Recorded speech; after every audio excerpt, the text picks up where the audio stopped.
ચાલો વિદ્યાર્થીઓ, આપણે ગયા લેક્ચરમાં ખાસ જે રેડિયો એક્ટિવિટીને લગતા સૂત્રના બધા જ પ્રશ્નો પૂરા કર્યા.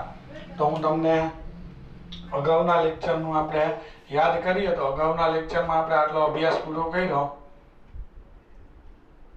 તો ખાસ તમને મેં સૌથી પહેલા ગયા લેક્ચરનો જ અભ્યાસ યાદ કરું તો એમાં મેં રેડિયો એક્ટિવિટીના એકમો ભણાવેલા હતા.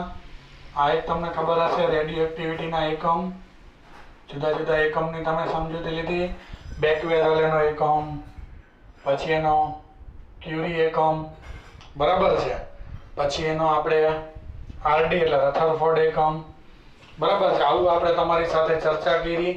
ત્યાર પછી બીજો પ્રશ્ન, અર્ધાયુ સમયની ચર્ચા કરી.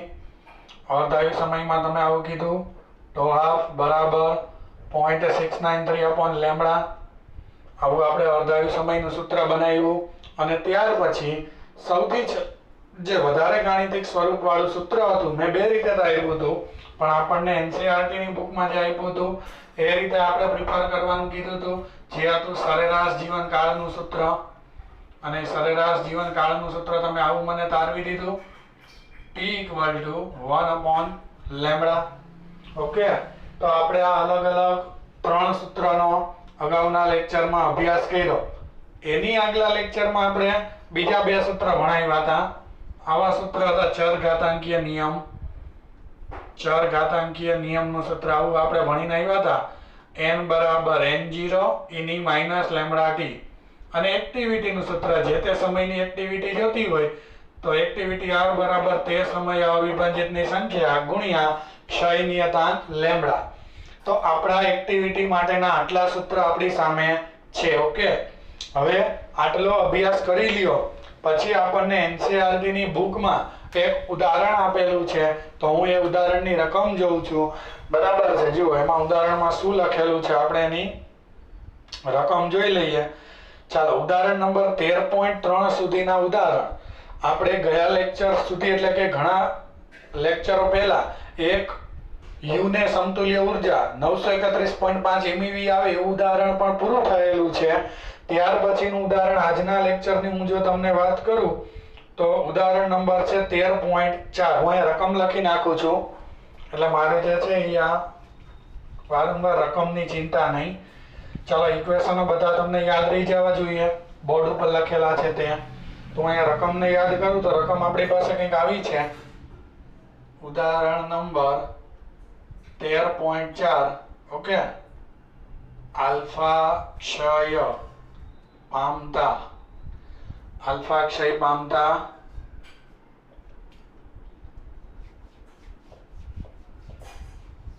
પછી આગળ રકમમાં એવું લખેલું છે, આલ્ફા ક્ષય પામતા ન્યુક્લિયસ,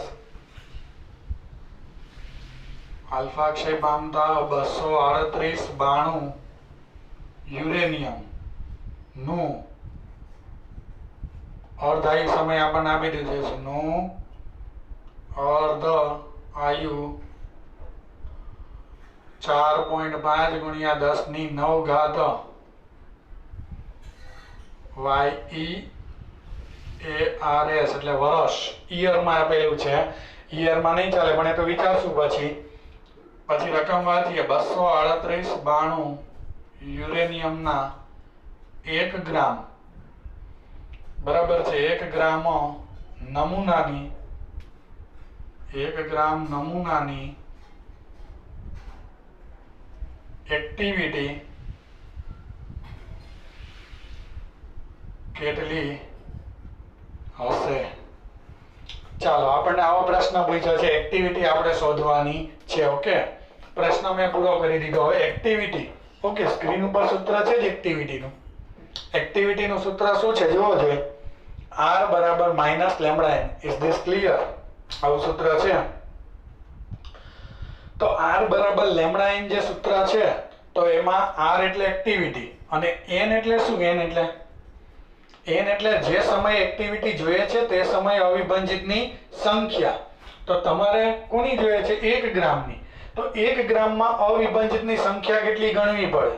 ઓકે, તો પેલું કામ ઈ કરીએ કે અહીંયા આપણને જે અર્ધાયુ સમય આપ્યો છે એને યોગ્ય એકમમાં કન્વર્ટ કરી નાખીએ. યોગ્ય એકમ એટલે MKS માં દાખલો ગણશો, MKS માં દાખલો ગણો તો જે સમય જે છે એ સમયનો એકમ સેકન્ડ લેવાનો થાય તો સેકન્ડમાં ફેરવી નાખીએ તો જુઓ મને અહીંયા સમય જે છે આપણે આગલા એટલે કે ધોરણ 11 ના બીજા ચેપ્ટરમાં ભણાવ્યા હતા બધા એકમો. એક વર્ષમાં 3.16 ગુણ્યા 10 ની 7 ઘાત સેકન્ડ હોય તો વર્ષ દૂર કરું તો સેકન્ડ કેટલી લખાય? 3.16 ગુણ્યા 10 ની 7 ઘાત સેકન્ડ લખાય. ઓકે, તો અહીંયા હું તમને એવું લખી શકું કે અર્ધાયુ જે સમય છે એની માટે એવું લખી શકીએ કે અર્ધાયુ સમય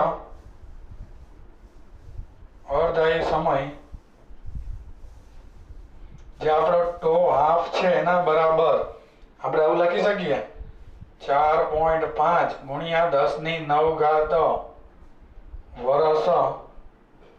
એમાં વર્ષ દૂર કરો તો શું આવી? વર્ષ દૂર કરો તો ટો હાફ બરાબર 4.5 ગુણ્યા 10 ની 9. ચાલો વર્ષ દૂર કરો તો એક વર્ષમાં કેટલી સેકન્ડ હોય? 3.16 ગુણ્યા 10 ની 7 ઘાત સેકન્ડ. ઓકે, કેલ્ક્યુલેટરમાં આનો જવાબ આપી દઉં. ચાલો કેલ્ક્યુલેટરમાં આનો જવાબ આપી દો. 3.16 ગુણ્યા 4.5. ચાલો જવાબ આવે છે 14.22. અર્ધાયુ સમય સેકન્ડમાં 14.22 કહે છે. 14.22 ગુણ્યા ઘાતનું આપો તો 9 ને 7 કેટલી થાય? તો 16 ઘાત થાય અને સેકન્ડમાં ફરી જાય. એક રકમ પછી એવું લાગે તો પોઈન્ટ રાખવો હોય તો રાખજો. અત્યારે આપણે આટલો જવાબ રાખીએ છીએ, સમયનો સેકન્ડમાં ફરી ગયો. ઓકે, હવે આપણને શું જોતું હતું? એક્ટિવિટી માટે અવિભાજિતની સંખ્યા જોતી હતી. ઓકે, 1 ગ્રામ નમૂનામાં, કારણ કે 1 ગ્રામની એક્ટિવિટી જોઈએ છે. અહીં એમ કહી શકીએ કે અહીં 1 ગ્રામ યુરેનિયમ 238 અને દળાંક 92 માં અવિભાજિતની સંખ્યા માટે. ચાલો એની સંખ્યા માટે એટલે કે એની સંખ્યા કઈ રીતના આપણે શોધી શકીએ? તો એની સંખ્યા માટે તમારે ત્રિરાશિ મૂકવી પડે. જુઓ આ 238 છે ને, ગમે એનો પરમાણુ દળાંક હોય ને એટલું વજન લ્યો તો એમાં હંમેશા સંખ્યા એવોગેડ્રો અંક જેટલી હોય. હંમેશા સંખ્યા એવોગેડ્રો અંક જેટલી હોય. કોઈ પણના પરમાણુ ભાર જેટલા એટલે કે પરમાણુ દળાંક જેટલો વજન લ્યો, આપણે કેમિસ્ટ્રીમાં પણ ભણીએ છીએ કે પરમાણુ દળાંક જેટલો જથ્થો લ્યો તેમાં અવિભાજિતની સંખ્યા આ પરમાણુ દળાંક જેટલો જથ્થો છે તો એવોગેડ્રો અંક જેટલી હોય. એટલે એના એમ કહી શકાય કે અહીં 238 ગ્રામ યુરેનિયમના જથ્થા માટે અથવા તો જથ્થામાં અવિભાજિતની સંખ્યા, ચાલો કેટલી આવશે? અવિભાજિતની સંખ્યા બરાબર એવોગેડ્રો એટલે 6.025 ગુણ્યા 10 ની 23 ઘાત હોય. તો આપણે કેટલા છે? 1 ગ્રામ છે. આ 238 ગ્રામ યુરેનિયમ લ્યો, આ પરમાણુ દળાંક કહેવાય. બરાબર છે, ઈ ગ્રામમાં જ લેવાનો. એટલા દળાંક લ્યો એટલા ગ્રામ, તો જથ્થો 1 મોલ. 1 મોલ એટલે કેટલા? અને 1 મોલ કહેવાય. 1 મોલ એટલે આટલા. એના પરમાણુ દળાંક જેટલા જથ્થામાં હંમેશા સંખ્યા 1 મોલ જેટલી હોય, એનો પરમાણુ દળાંક કહેવાય. 238 ગ્રામ યુરેનિયમ છે તો આપણને કેટલો જથ્થો કીધો છે? 1 ગ્રામની એક્ટિવિટી કેટલી? તો 1 ગ્રામ યુરેનિયમના જથ્થામાં અવિભાજિતની સંખ્યા કેટલી? તો આ સામે જાય તો n બરાબર 1 ગ્રામ ગુણ્યા 6.025 ગુણ્યા 10 ની 23 ઘાત છેદમાં 238 ગ્રામ.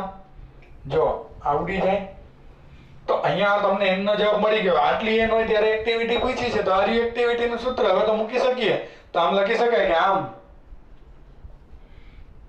આજે આપણને આટલી કિંમત મળી તો હવે એક્ટિવિટી નું ડાયરેક્ટ જે આપણી પાસે ઇક્વેશન અવેલેબલ છે, ડોન્ટ વરી, એ ઇક્વેશન થી આપણે એનું ડાયરેક્ટ કિંમત લખી નાખીએ. તો આમ નમૂનાની એક્ટિવિટી 1 ગ્રામ જે નમૂનો હોય એની એક્ટિવિટી પૂછી છે.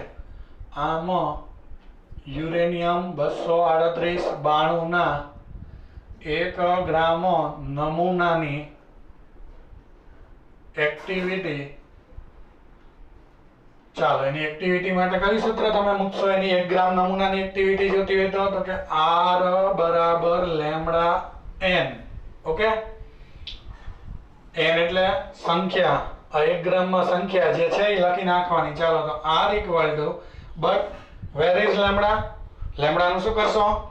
તો લેમ્ડા માટે આપણે અર્ધાયુ સમય આપ્યો છે, જુઓ અહીંયા. તો આપણને આવા સ્ટેપ આવડે છે.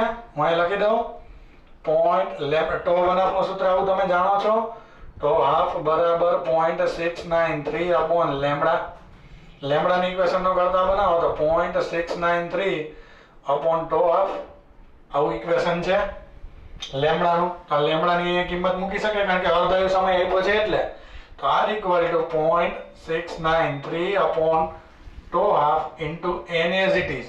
હવે બધી કિંમત છે, જો આ રહી અર્ધાયુની, આ રહી n ની, 1 ગ્રામમાં અવિભાજિતની સંખ્યાની, બંનેની કિંમત આમાં મૂકી દેવાની છે. ઓકે, ચાલો મૂકી દઈએ. તો r ઇક્વલ ટુ 0.693 અપોન અર્ધાયુની કિંમત મૂકો 14.22 ગુણ્યા 10⁻16. ઓકે, ઇન્ટુ, ચાલો n ની વેલ્યુ મૂકો છો. n ની, આ n ની 6.025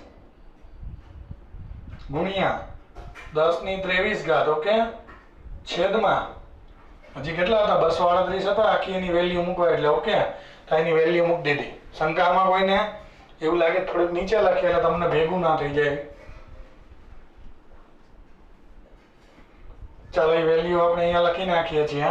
r બરાબર કેટલી છે વેલ્યુ?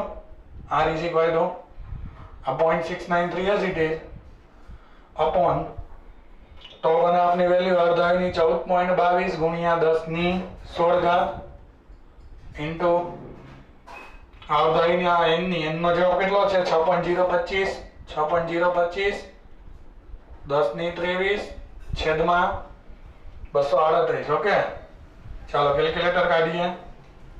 એક્ટિવિટી માટે એનું સાદુરૂપ આપીએ. ઓકે, ચાલો આપીએ સાદુરૂપ. 0.693 into 6.025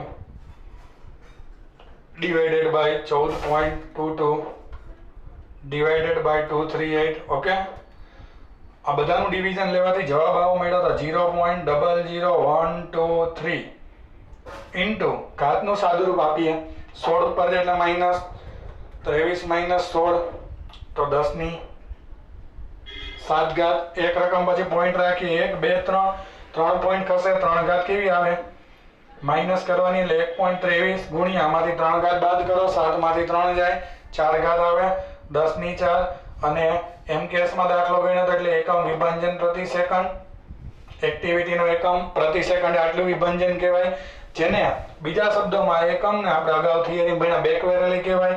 તો એક્ટિવિટી r બરાબર આમે લખાય 1.23 ગુણ્યા 10⁻4 બેકવેરલ બીક્યુ.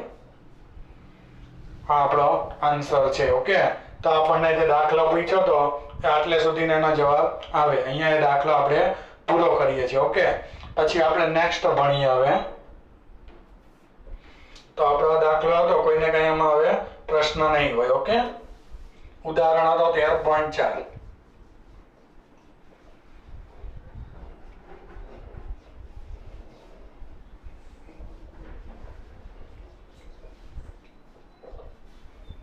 જો હવે એક ઉદાહરણ 13.5 આપણે ગણવું છે. પહેલા મારે તમને એક સ્વાધ્યાયના દાખલામાં કામ આવે એવું અને એક ગમે ત્યારે આપણને પ્રશ્ન પૂછાય તો એ સૂત્રની આપણે જરૂર પડે એવું એક મારે તમને સૂત્ર બનાવી દેવું છે. ઓકે, તો એ સૂત્ર તમે જોજો. ઓમ આપણી માટે એક્સ્ટ્રા સૂત્ર છે પણ કામમાં આવશે સ્વાધ્યાયના દાખલામાં. થિયરીમાં આપણે નથી આવતું પણ આપણે એ સૂત્રનો ઉપયોગ વારંવાર કરીશું.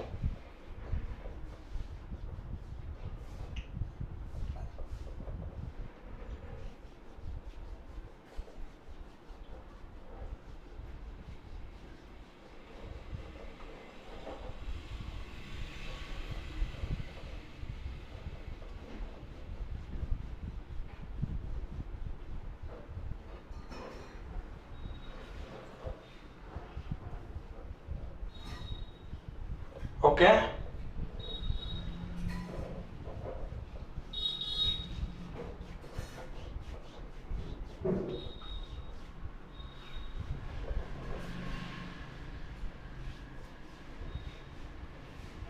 ચાલો જુઓ, એક એક્સ્ટ્રા થિયરી ભણાવી છે.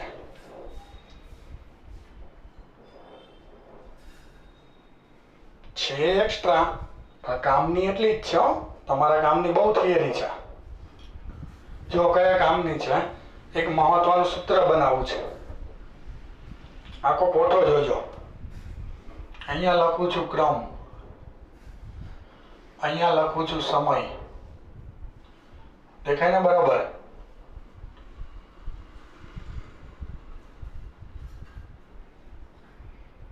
અહીંયા લખું છું અવિભાજિતની સંખ્યા. અહીંયા લખું છું અવિભાજિતનો ભાગ. ચાલો, અવિભાજિતની સંખ્યાને કેના વડે બતાવો? n વડે. હવે ભાગ જોતો હોય તો દાખલા તરીકે હું એમ કહું કે તમારે મેં ફિઝિક્સનું પેપર લીધું, કુલ ગુણ 100 નું હતું. હવે તમે એમાંથી 25 માર્ક લાવ્યા, મેળવેલ ગુણ કેટલા? તમારે 25. હું એમ કહું કે કેટલા ભાગના માર્ક લાવ્યો હતું? એલા કેટલા ભાગના માર્ક લાવી જોતું હોય તો મેળવેલ ગુણ જે તે સમયના છેદમાં કુલ, તો 25 ચોક 100, ચોથા ભાગના માર્ક આવ્યા. એમ અવિભાજિતનો ભાગ જોતો હોય તો જે તે સમયે અવિભાજિતની સંખ્યા છેદમાં કુલ સંખ્યા. એટલે અહીંયા આપણને એમ કે અવિભાજિતનો ભાગ, અવિભાજિતનો ભાગ, તો જે તે સમયે અવિભાજિતની સંખ્યા n છેદમાં કુલ સંખ્યા n0. આ ગુણોત્તરને શું કહેવાય? અવિભાજિતનો ભાગ. ઓકે, અવિભાજિતનો ભાગ કહેવાય. સમજાણું? અવિભાજિતનો ભાગ કમ્પ્લીટ. અને અહીંયા વિભાજિતનો હજી લખવો હોય તો ચાલે, પણ મુખ્ય આટલા છે. બરાબર છે? વિભાજિતની હજી તમારે સંખ્યા જોતી હોય તો કુલમાંથી અવિભાજિતની બાદ કરી નાખવાની, તો ઓટોમેટિક વિભાજિતની મળી જાય જોતી હોય તો. પણ આપણે આટલામાં કામ થઈ જશે. તો ચાલો અહીંયા આટલામાં આપણે કામ કરવાનો પ્રયત્ન કરીએ. ક્રમને નંબર આપી દઈએ. પહેલામાં પહેલો ફર્સ્ટ નંબરથી સ્ટાર્ટ કરીએ. ક્રમ 1, સમય 0 લઈએ. ત્યારે બધા જ અવિભાજિત હોય, ભાગનો કોઈ પ્રશ્ન જ ન હોય, બધા અવિભાજિત સ્વરૂપે જ હોય. ઓકે, સમજાય એટલું? હવે ક્રમ નંબર 2 લઈ લઈએ. ચાલો, ક્રમ નંબર 2, સમય અર્ધાયુ સમય લઈ લઈએ. તો હાફ સમય અર્ધાયુ સમય લઈ લઈએ તો તમને ખબર હશે કે અર્ધાયુ સમયમાં અવિભાજિતની સંખ્યા અડધી થઈ જાય. તો અહીંયા અવિભાજિતની સંખ્યા n બરાબર અડધી થઈ જાય, n0/2.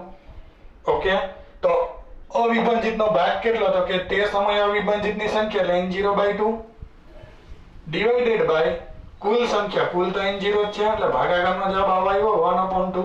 કાંઈ નહીં એટલે આમ એક ઘાત લખાય. ઓકે, ચાલો ક્રમ નંબર 3 નો વિચાર કરીએ. હવે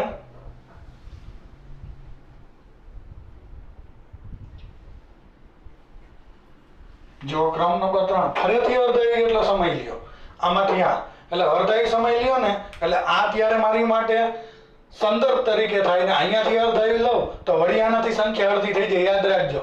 એટલે આને સંદર્ભ તરીકે એટલે કહેવાનો અર્થ શું થયો મારો? કે સંખ્યા આ સમય જે છે અર્ધાયુ લ્યો એટલે 2 તો 1/2 તો હતું જ, વળી અર્ધાયુ લ્યો એટલે 2 તો 1/2 થઈ જાય. અર્ધાયુ સમય લ્યો એટલે છોકરાઓ.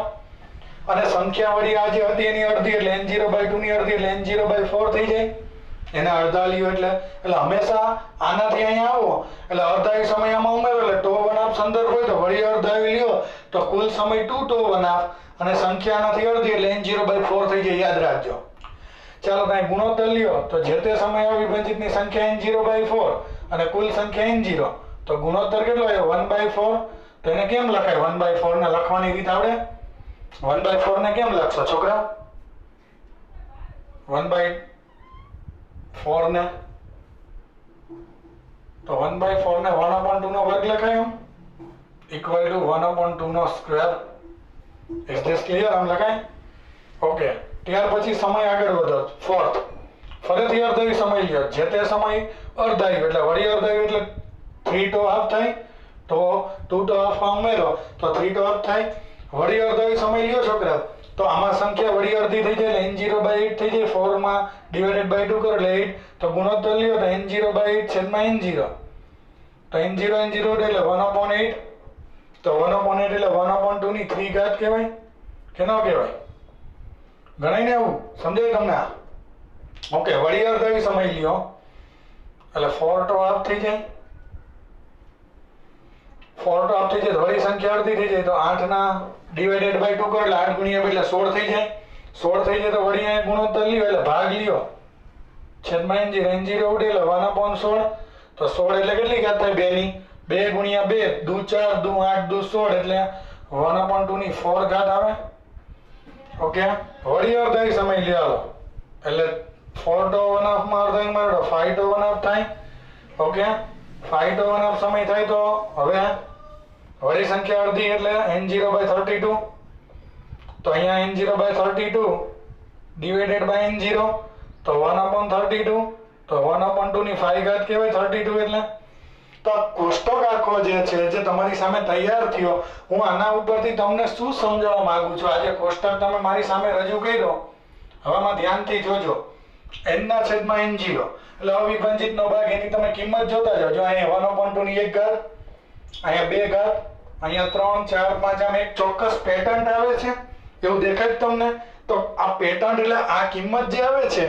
એ કિંમત 1 ક્યારે આવે 2 ક્યારે આવે 3 ક્યારે આવે 4 ક્યારે આવે 5 ક્યારે આવે એની માટેનું ઇક્વેશન બનાવવા પ્રયત્ન કરવો ઓકે ચાલો એની માટેનું ઇક્વેશન બનાવવા પ્રયત્ન કરો તો પહેલા આટલી ખબર પડી n/n0 અહીંયા તમને એવી ખબર પડી કોઠા ઉપરથી n/n0 બરાબર 1/2 ની કંઈક ઘાત રિપીટ થાય છે એને આપણે સ્મોલ n વડે બતાવી કંઈક ઘાત રિપીટ થાય ને આ સ્મોલ n એટલે અહીંયા એક કિંમત આવે છે અહીંયા 2 આવે છે અહીંયા 3 આવે છે અહીંયા 4 તો એ કઈ રીતના આવે છે તો ધ્યાનથી જોજો ઘાત આવી રીતના બનતી એવું મને લાગે છે સ્મોલ n બરાબર આપેલ સમય છેદમાં અર્ધાયુ સમય તમે કે આવી કિંમત મૂકો તો ઘાત બની જશે હા બની જશે જુઓ અહીં એક ઘાત આપેલ સમય કેટલો છે t એટલે ટો હાફ અર્ધાયુ ટો હાફ મૂકો છેદ ઉડે ઘાત 1 આવી ગઈ એક ઘાત n/n0 નો જવાબ 1/2 ની n ઘાત n એટલે એક કઈ રીતના તો કે આ સૂત્રથી જનરલ સૂત્ર બનાવ્યું આવું આ તમારે યાદ રાખવાનું છે હવે તમે ચેક કરો આમાં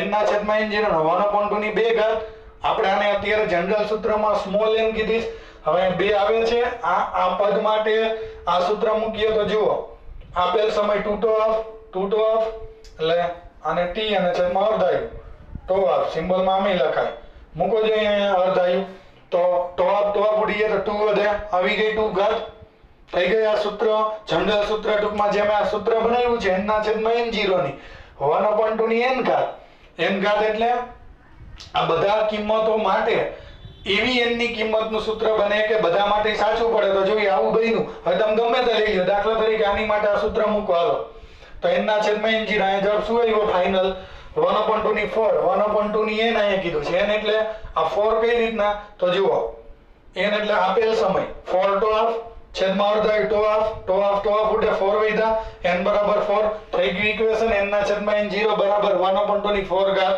આપણે જનરલ બનાવ્યું n પણ n એટલે શું જનરલ ઇક્વેશનમાં તો કે આપેલ સમયના છેદમાં અર્ધાયુ આવી કિંમત લ્યો તો આ ગમે તે આ 1 2 3 4 5 ઘાત જે તે સમયને અનુરૂપ આવી છે n/n0 બરાબર અહીંયા એ તમને મળી જાય તો આ ખાસ યાદ રાખો આ આપણને ઇક્વેશન આ જનરલ થયો અને એમાં સ્મોલ n જે ઘાત આવી આ રીતના મળે છે એવું તમે કહી શકો તો આપણે આ સૂત્રને ભવિષ્યમાં ક્યારેક દાખલામાં ઉપયોગ કરીએ તો આપણને આ વાતની ખબર હોવી જોઈએ ત્યારે આપણે આ વાતથી જાણ ન હોવા જોઈએ કે 1/2 ની સ્મોલ n ઘાત એટલે સ્મોલ n ઘાતનું સૂત્ર તો આ કોઠાને સંદર્ભમાં રાખી અને ખબર પડી કે અવિભાજિતનો ભાગ આવી ચોક્કસ પેટર્ન પકડીને ચાલે છે અવિભાજિતનો ભાગ આવી પેટર્નને અનુરૂપ ચાલે છે તો એ પેટર્નને પકડી લીધી 1/2 ની કોઈ ઘાત આવે છે n/n0 ના અંદર સૂત્ર જે આવ્યું એમાં અવિભાજિતના ભાગમાં તો n એટલે કેટલી કિંમત તો કે આ પેટર્ન ઉપરથી n નું પણ સૂત્ર બની ગયું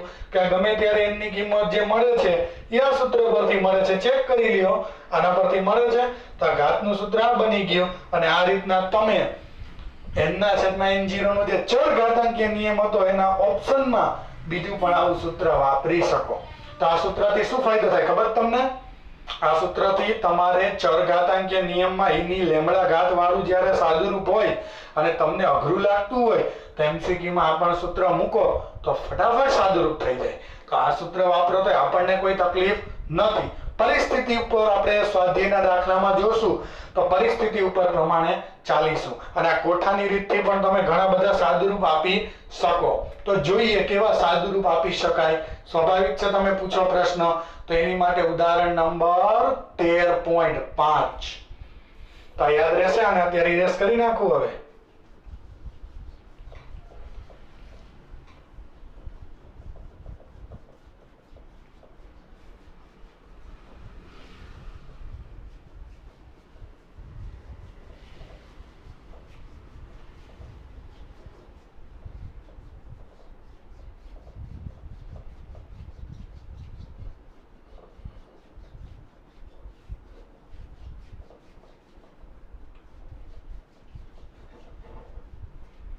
તો આપણે કયા ઉદાહરણની હવે ચર્ચા કરીશું વિદ્યાર્થીઓ? 13.5. ઓકે,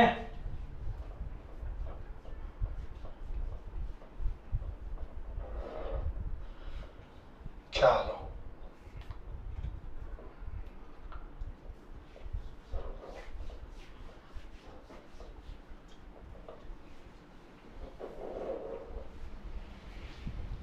તો મોબાઈલમાંથી રકમ જોઈ લઈએ.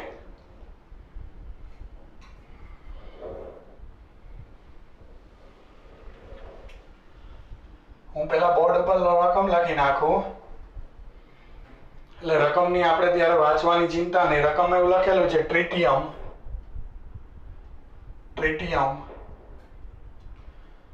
12.5. ટ્રિટિયમ 12.5 ના વર્ષના અર્ધાયુ સાથે બીટા ક્ષય પામે છે. એટલે ટૂંકમાં અત્યારે તમારે એમાંથી ક્ષય થાય છે કિરણોનો એવું વિચારવાનું છે. બીટા થાય કે ગમે તે એ આપણે નેક્સ્ટ થિયરીમાં ચર્ચા કરશું. બીટા ક્ષય પામે છે. 25 વર્ષ પછી શુદ્ધ ટ્રિટિયમના નમૂનાનો કેટલો અંશ અવિભાજિત રહેશે?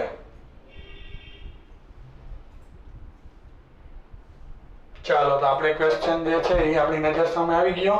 ઓકે, હવે આ ક્વેશ્ચન છે. હવે આમાં આપણે શું કરી શકીએ? તો પેલા પ્રશ્નને સમજવાનો. શું તમારે એમાં જોઈએ છે એને નિહાળો. એક વખત તમને એની અંદરથી શું જોઈએ છે ખબર પડી જાય તો આપણે ઇઝીલી એને ગમે તે રીતના ગણી શકીએ. આ ચેપ્ટરના દાખલાની ખાસિયત, તમે એને અલગ અલગ રીતે ગણી શકો, નો ડાઉટ. ચાલો, તો પહેલા હું એને નિહાળવાને. તો નિહાળતા મને એવું માલુમ પડ્યું કે અહીંયા જુઓ, તમને અવિભાજિતનો કેટલો અંશ એટલે ભાગ. અહીં આન્સર આપણે આપીએ તો અહીં પૂછેલ પ્રશ્ન એવો છે અવિભાજિતનો અંશ. અવિભાજિતનો અંશ એટલે એનો ભાગ, અને અવિભાજિતના ભાગને આપણે n/n0 વડે બતાવીએ છીએ. આ પૂછ્યું છે. અને કેટલા વર્ષે? 25 વર્ષ પછી, એટલે આપેલ સમય. કયા સમય પૂછ્યું છે? આપેલ સમય કેટલો લેવાનો છે? આપેલ સમય t બરાબર 25 વર્ષે. ઓકે, હવે આ દાખલો તમને બે રીતે સ્યુટેબલ પડે. એક રીત, પહેલી રીત, n/n બરાબર n0 eની માઇનસ લેમ્બડા t. હવે વિચારજો, આમાં તમારે સ્ટેપ કેટલા થાય? n બરાબર n0 eની માઇનસ લેમ્બડા t. t બરાબર આ સમય મૂકવાનો અને છેદમાં જવા દેવાનું n/n0 eની માઇનસ લેમ્બડા t. ઓકે, હવે અર્ધાયુ તમને આપ્યો છે, આ લેમ્બડાની કિંમત મૂકવાની. તો પછી ઈનું સાદુરૂપ આપવા માટે લોગ લેવો પડે.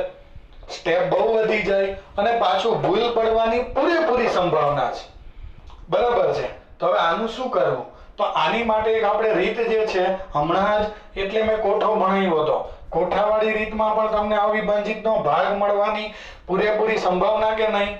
બરાબર છે? જે તમે કોષ્ટકવાળી રીત મારી સાથે જે શીખેલા છો એમાં પૂરેપૂરી સંભાવના. એ કોષ્ટકવાળી રીત તમે એ કરો તો ચાલે કે ન ચાલે? 100% ચાલે. તો આપણે કોષ્ટકવાળી રીત કરીએ. આવું આપણે કીધું તો અહીંયા ક્રમ, કોષ્ટકવાળી રીત. પછી એમ કીધું તું સમય લેજો અહીંયા. ઓકે, પછી એમ કીધું તું અવિભાજિતની સંખ્યા. બરાબર છે? અવિભાજિતની સંખ્યા છે ને આપણે બતાવવાનું. અવિભાજિતની સંખ્યા, તો કે અવિભાજિતની સંખ્યાને તમે n વડે બતાવજો. અને અહીંયા અવિભાજિતનો અંશ અથવા તો ભાગ, અવિભાજિતનો ભાગ જેને આપણે n/n0 કહીએ છીએ તે.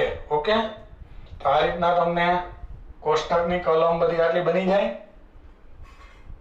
ચાલો, હવે આમાં વેલ્યુ પુટ કરી. ક્રમ 1 લઈએ, સમય આપણે 0 લઈએ, t બરાબર 0, પ્રારંભનો સમય એમ શરૂઆતમાં, t બરાબર 0 સમય.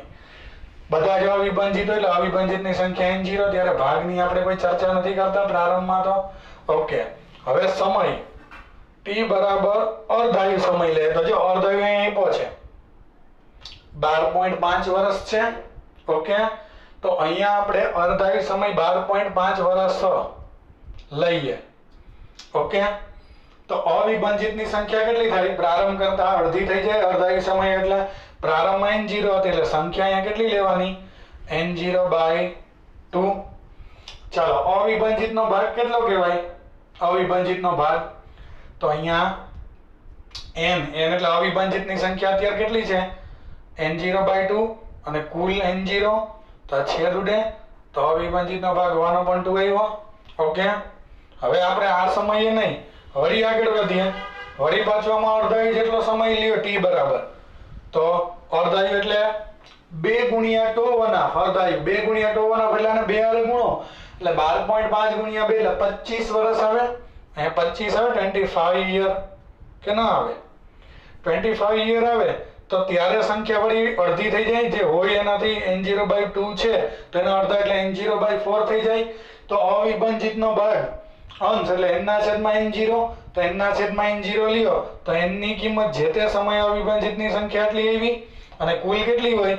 n0 હોય તો n0 ઉડ્યો તો જવાબ આવે 1/4. તો આપણને પ્રશ્ન હું પૂછ્યો તો 25 વર્ષ પછી તો આ રહ્યો સમય 25 વર્ષ.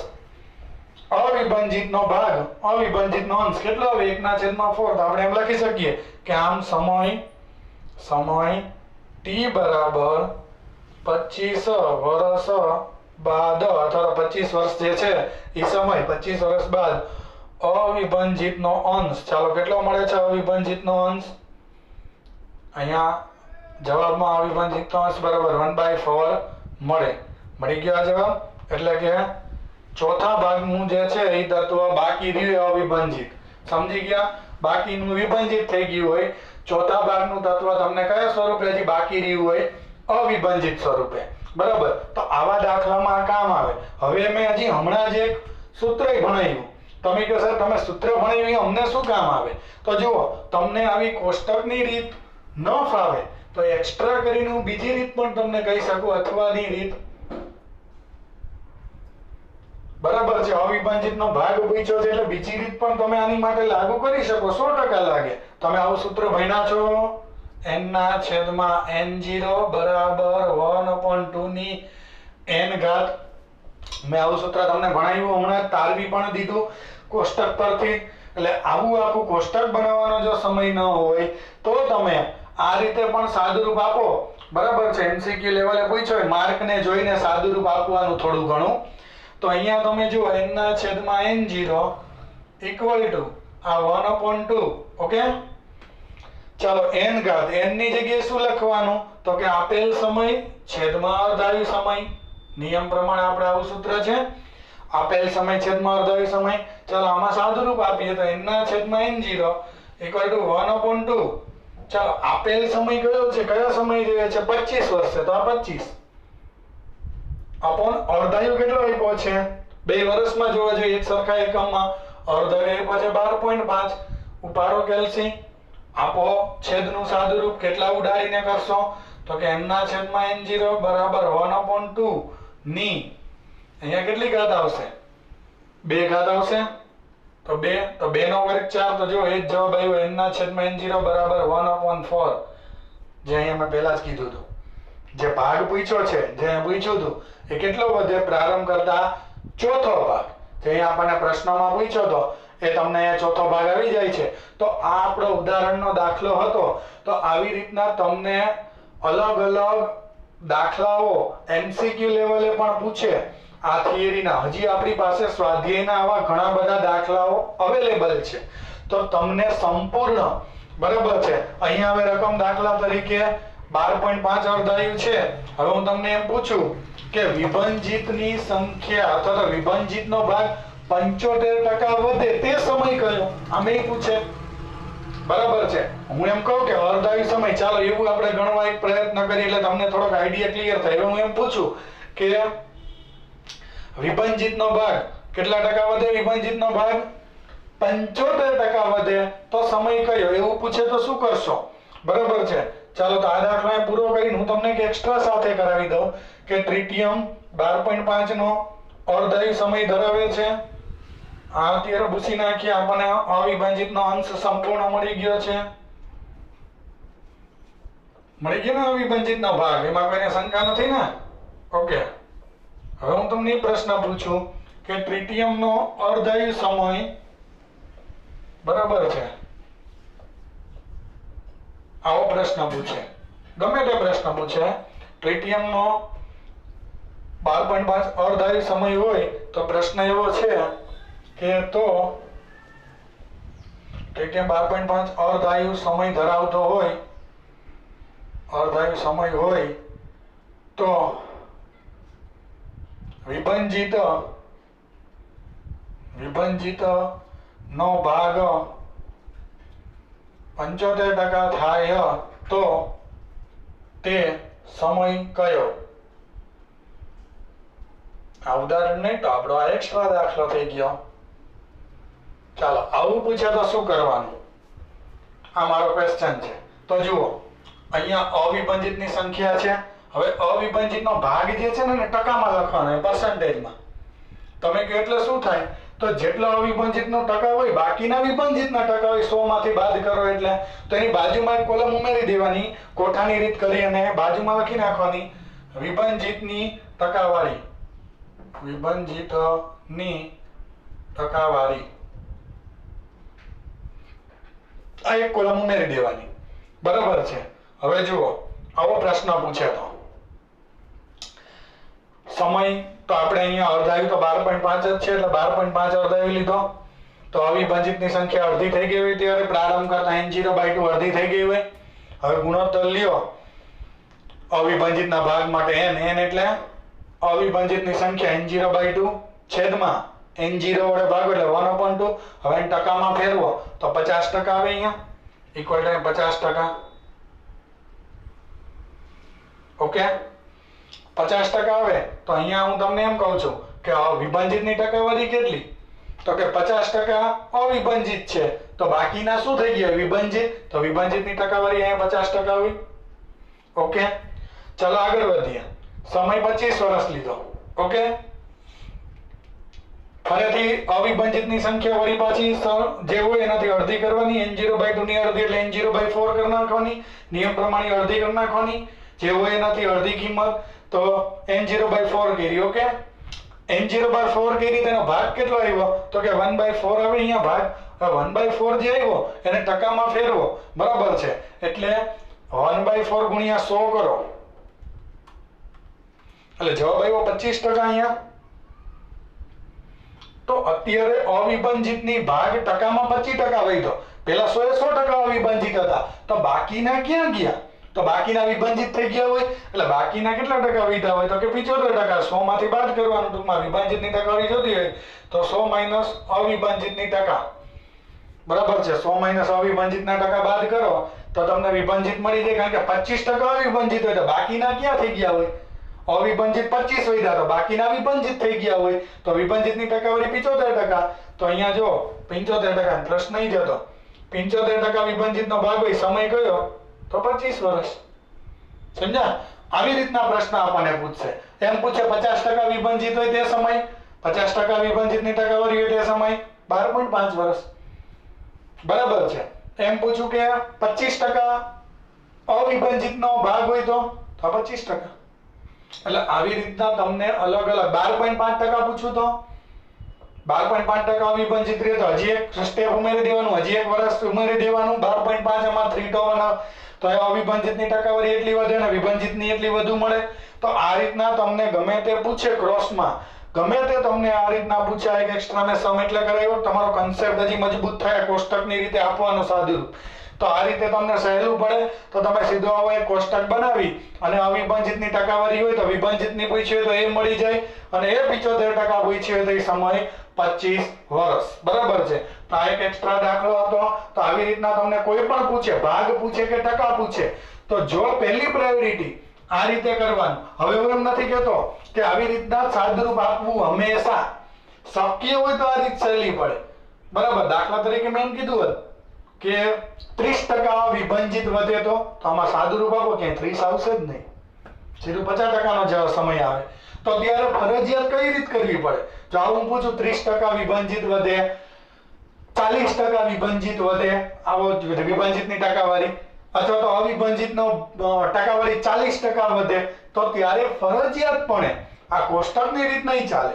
તો ત્યારે કયા નિયમથી સાદુરૂપ આપવું પડશે? ચર ઘાતાંકીય નિયમથી જ. આ તો આવી પરિસ્થિતિ શક્ય હોય ત્યાં સુધી આપવાની, ન હોય તો ચર ઘાતાંકીય નિયમ છે જ, n/n0 વાળું, એ તો ગમે તે સાદુરૂપ આપવા સક્ષમ છે. તો ભવિષ્યમાં એવાય આવશે. જ્યારે હું સ્વાધ્યાયના દાખલે ગણિત યારે સ્વાધ્યાયના દાખલામાં આપણે એવું પણ આવશે. ઓકે, તો આપણે આ પ્રશ્ન, આ બે ઉદાહરણ, એક કોષ્ટક અને એક એક્સ્ટ્રા દાખલા સાથે આજના લેક્ચરને આપણે અહીંયા સમાપ્ત કરીએ છીએ. ઓકે.